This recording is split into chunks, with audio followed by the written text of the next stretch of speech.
Hi, this is Ray Flanagan with the Potato Heads podcast. I'm here again with Sheri Goodman Graham. Sheri has a plant-based whole foods for health, weight, and longevity page on Facebook. She's got a SheriGoodmanGraham.com. She's accessible all over the world. I don't know if you have any people out of the country, but I wouldn't be surprised. I've been following Sheri for 6 years now, since 2018. She's been a huge help to me and my lifestyle change. And That's so great to see you again. Sheri, a lot of people think that going whole food, plant-based is expensive, and how do we cook all this stuff? Is so do I got to get a cookbook? I tend myself to keep it very simple. I do a lot of steaming of vegetables and things, certainly maybe steam some things or even raw, throw them in a salad. And certainly in the summertime, I love to grill my vegetables outside with just a little balsamic. So I don't think I usually spend any more than 10 or 15 minutes prepping something. And I think one thing I learned from you, a lot of times on your weekends, you batch cook sometimes for the week, and maybe you make a soup or you make some things that you can have during the week. And that's also handy for people that don't have time. So what's your feeling on cooking? You know what? I think it's so important in the plant-based world. The difference between us and the standard American diet is you can just cook up a chicken breast or cook up a piece of fish and put it on a plate and quickly add something and feel like you have this balanced meal. We have to go to a little bit more extra to get our balanced meal, because we got to gather all the amino acids that come in all the different foods that we eat so that we get complete proteins. So it's really important for us to have a variety of different foods. And so it doesn't have to be complicated. I'm with you, Ray. I'm super basic too. But I do find that when my salad is all chopped up and the vegetables are all prepared and they're in the refrigerator and they're in the freezer, then I just go ahead and I grab, and it takes me no time to make a salad. That's why I'm always eating a lot of salads, because after I go shopping and I buy a bunch of baby greens, bunch of arugula, all those baby lettuces, they're so easy to buy at the store. They're already pre-washed and they're in the refrigerator. I also, on my freezer side, have pre-washed cut up kale and spinach, because those globules of hands go in the smoothie, go into the Vitamix. That's another way of making a really quick meal, is our blender. So I always say grocery shop instead of just making one little salad each time. Nobody wants to do that. It's at the end of the day, I've worked really hard. I'm exhausted. I don't want to make a salad, so I'm not going to eat it. But if it's already chopped up and it's in the refrigerator, so I take my carrots, my peppers, my onions, I have a big bowl of those chopped up. I have my baby greens, and then like my wet vegetables like cucumbers and tomatoes, that'll make my lettuce mushy, then I won't want to eat them. I have those in a separate bowl. So I go to make my salad, everything is already cut up in the refrigerator. I just throw it in and I have a salad. And I do that enough so that I have about 3 to 4 salads already ready for the whole week. So I don't have to do that every time. So that's a given. So that's the part I try to emphasize, is being prepared. Don't make one thing at a time. My cabinet is full of beans, dry beans that I can cook on the Instapot, or canned beans are just as fine too. Garbanzo beans, black beans, pinto beans, I always have those available too. Those are important to have stocked in your shelf. So your refrigerator and your shelves are stocked, and you keep it so basic. And like you and like me and like millions of other people who are basic, our weight tends to be more at our goal weight, because we eat the same simple way. We're eating for health. We're eating food as our medicine. And so we're basic. That's not to say that we're boring. We might be a little more boring, but we're also not adding a whole lot of sauces. I'm not following recipe books where I have to look at 8 to 10 items and I get overwhelmed. There are some great cookbooks out there that are simple and easy to follow. And there's people I work with too that love the variety. They love all the fancy recipes. But if you can prepare just some basics like I do, like having your potatoes baked, why bake one potato when you can bake 3? Why make one little bowl of oatmeal, make a pot and have it all in the refrigerator, and then you just have to reheat. So look what you want at one day. What kind of foods? I always have the basics: potatoes, beans, rice, oats. All of those are batch cooked and enough so that I can put them together, mix the amino acids, reach my protein requirements, and have foods easy to access. And so I try to keep it simple and basic, but I do see people fall off the wagon when they're not prepared. And then they're hungry, and then they run up against some things that might be challenging, like opening up a vegan potato chips or vegan foods. Those are processed in the box. Those aren't healthy for you either. So you want to try to stay as much as you can unprocessed and healthy. And you know, Sherry, that plant-based has certainly got a whole lot more popular. It's certainly not taken over the world yet, but it's gotten a whole lot more popular over the last few years. And now the food industry is catching on, and they're liking to throw plant-based on a lot of this packaged processed foods. But again, some of this plant-based, some of this stuff that comes from plants winds up being highly processed. And look at those ingredients. So That's a good point. good question for you, Sherry. You know, I've bought sometimes there are some veggie burgers on the market out there that you see frozen. And do you make your own veggie burgers? I don't make my own veggie burgers because I'm not really interested in eating a veggie burger. I have recipes on my website for veggie burgers. Uh-huh. I think Yeah. it's a great idea. I just would rather eat the beans because they're made out of beans or they're made out of mushrooms or they're, mixed up. So much fun. You can make veggie burgers, but don't eat the processed veggie burgers. The Beyond Meat are loaded with saturated fats and a lot of chemicals. If you read the labels, they're not healthy for you. So avoid those. There is a burger out there that I found called Actual Veggie.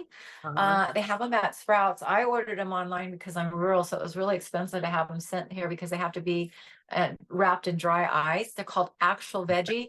They're only vegetables. They're not going to be a burger. They look like a burger, but they're not going to have the taste like a burger. But they're really fun to eat. I put them in my air fryer. They're round like a burger, and I just kind of mash them up and put them on top of my potato. They just add another texture, another flavor. They're kind of fun. I think it's great. Do you make your own burgers?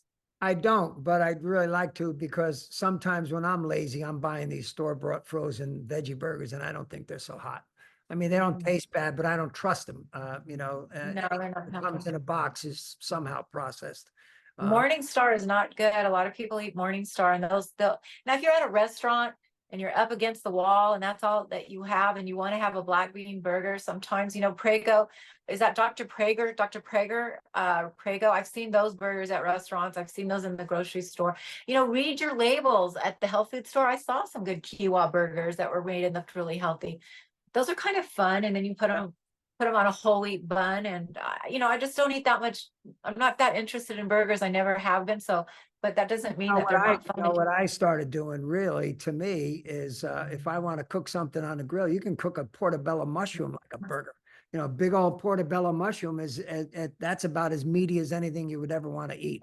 And I just put a little I balsamic on it, and that's it. And I marinate my vegetables with balsamic that I do on the grill, and I might make awesome. a wrap with a healthy type of a wrap with just grilled vegetables versus a veggie Mhm. burger that I made. Um, I'm with you. I love that idea. I'm going to tell come me, to your house for Sherry, barbecue. what do you do as far as seasonings? You know, Whole Food Plant-Based also says SOS, no added sugars, salts, or oils, right? So I haven't used any salt. I use a little pepper here and there. What other things do you use as far as seasonings? I love to use fresh herbs. I love using cilantro. I love using Italian parsley. I love garlic and onions. I love black pepper. I love curry. I have such a fun time in my seasoning box, absolutely. And you do have to be careful with the salt. Again, it hardens the arteries, makes them brittle, it raises your blood pressure. And once you get off the salt, just like the sugar, you don't crave it, and then you start tasting things that how they're supposed to taste. So I bet you feel the same way when we go to the restaurants and we taste something that has a little salt. I can't eat it. It's so salty tasting to me. Like I'm like, this ruined a really good meal at the salt, especially when I want to eat whole black beans at a Mexican restaurant. They Yeah. probably have a lot of oil and salt in them, and it's just like, ugh. And you know, there's people that whatever they eat when they sit down, before they even taste the soup or taste whatever they're eating, they salt, salt, salt, and it goes on like crazy. And it's I haven't used a salt shaker in forever.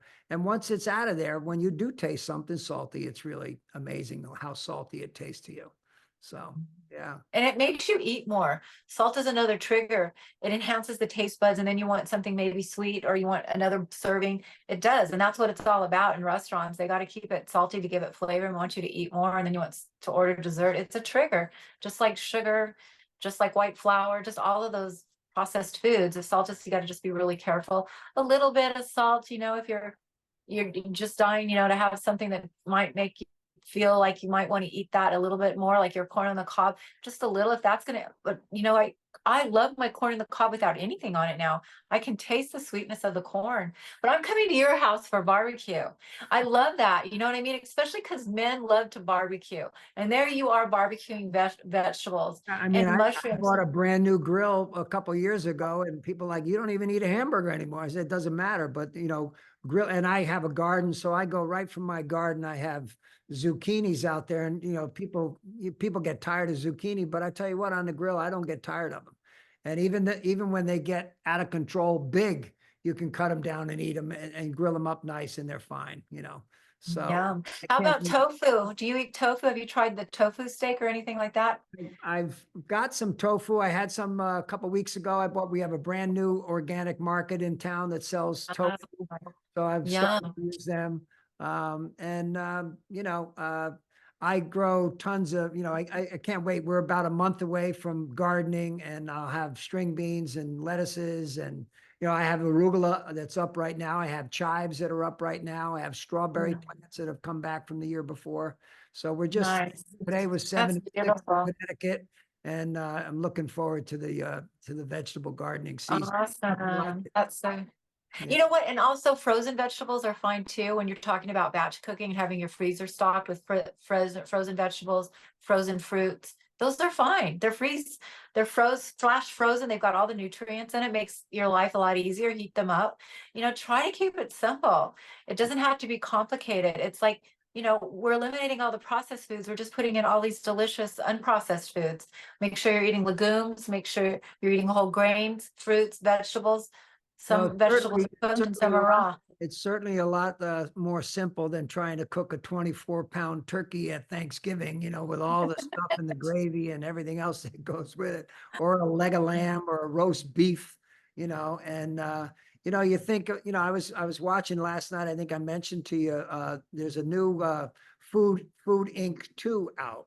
And I saw you. Yeah, I've heard about watched it that. last night, and the food industry over time has become so processed. And what they talk about in the movie is that there are only a few companies that control pretty much all of the food that's out there in the grocery stores. And the regular farmers, the farmers, the little family farms are being, they're going to be extinct if we don't do something about it. So, if you can buy organic and support those local farm stands, and stay out of the center aisles of the grocery stores. But, the proportions of food over my lifetime, when I was a kid, if there was a bagel, it was about this big. Now the bagel is this big. A muffin, same way. You look at these ads for Burger King, McDonald's, and all these things. They're stacking burgers on top of each other, with cheese, bacon. I think I saw Wendy's had an ad with 6 strips of bacon on one bacon cheeseburger with a few levels of, hamburger in there. So it's no wonder that obesity is out of control with the amount, the proportion size has gotten out of control. And Really good point. that's what the Americans do, a steak falling off the plate, so I don't know. I think it's one of the best decisions I ever made was to go whole food plant-based 6 years ago. Me too. Me too. And everybody I talk to that starts off says they wish they had started earlier. And it's true. Imagine if we just were raised this way, eating this way from the very beginning, we'd be just purists. But we're started any time is better than no time. It's just important that you start. And if you just need to eliminate some of the animal proteins and add more of the plant-based proteins, just get started and do the best that you can. And when you're talking about cleaning up and all that, I just can remember having to scrape the scrambled eggs out of the pan. It's been hours doing that. I'm thinking that must be what was doing to my arteries, just collecting all that hard stuff. It's like, I don't miss the cleanup in the plant-based world. We don't even need soap or anything to clean our dishes, right? They just wash right off. That's just like what it goes through our body. It's so easily digest, so clear through the body. Same on your plates. Simple, simple, simple. Great. Thanks so much, Sheri. We'll talk again. You're so welcome. We'll talk next time. It was really great to see you and talk with you again. Thanks so much, Ray. Stay well. Bye. God bless. Yep.